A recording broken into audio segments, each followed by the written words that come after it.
আসসালামু আলাইকুম বন্ধুরা, আশা করি সবাই বন্ধুরা ভালো আছেন। তো বন্ধুরা, আজকে চলে আসলাম আবারও সেই সমুদ্রের পাড়ে। এই যে দেখেন, সমুদ্রে চলে আসছি। তো সমুদ্রটা আসার পরে এখানে যে চতুর্দিকটা রয়েছে, সেই চতুর্দিকটা আসলে খুব সুন্দর এবং প্রাকৃতিক এবং মনোমুগ্ধকর। সেই জন্য কিন্তু আজকে এই ভিডিওটা করা। তো বন্ধুরা, অবশ্যই আপনারা আমার কন্টিনিউ সাথে থাকেন, ভিডিওটার সাথে থাকেন। খুব সুন্দর সুন্দর জিনিস আপনারা দেখতে পারবেন। যে আসলে সমুদ্রের পরে আসার পরে অনেকেই কিন্তু প্রাকৃতিক সৌন্দর্যটা বিশ্লেষণ করতে পারে না ভালো করে। আসলে এখানে আসার পরে মানুষের যখন মন খারাপ থাকে, তখন কিন্তু মনটা কিন্তু অনেকটা আনন্দ এবং উচ্ছ্বাসিত হয়ে ওঠে। কারণ এই যে দেখেন, অনেক বড়, বিশাল বড় এক সমুদ্র সৈকত। এই যে আপনাদেরকে আমি দেখাই, সমুদ্র সৈকতটা পুরোটা ঘুরাই দেখাই।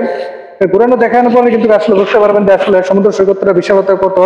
কিন্তু এখানে কিন্তু প্রচুর পরিমাণ পানি এবং কোনো কোনো সময় কিন্তু অনেক অনেক ঢেউ কিন্তু এখানে চলে আসে। এই যে চতুর্পাড়ে চতুর্দিকে এই যে দেখেন, এখন কিন্তু জনশূন্য বলতে গেলে চলে। কারণ এখনো কিন্তু বিকাল হয় নাই।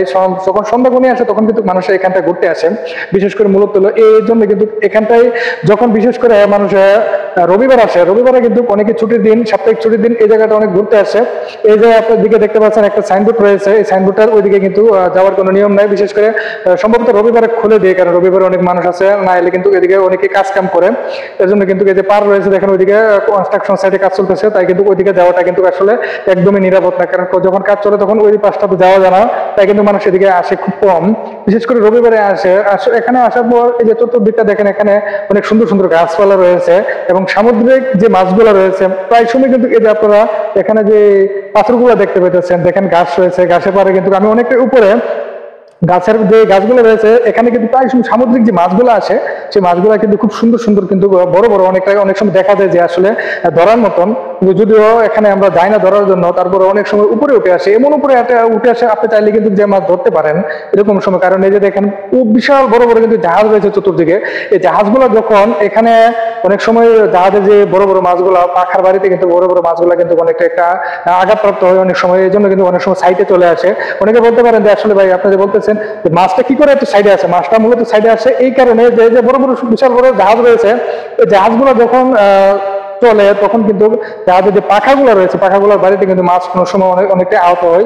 তাই কিন্তু এই আস্তে আস্তে আস্তে আস্তে আস্তে আস্তে কিন্তু এখানে চলে আসে। যে পানি দিয়ে দেখেন ঢেউর যে স্রোত আছে, আস্তে আস্তে চলে, অনেক সময় একবারে উপরে চলে আসে। কারণ এখানে কিন্তু সামনের পরে কিন্তু অনেক অনেক নিচে কিন্তু গভীর। আসলে কিন্তু যে পানিটা দেখা যাচ্ছে তার থেকে অনেকটাই কিন্তু নিচেও নামানো যায়।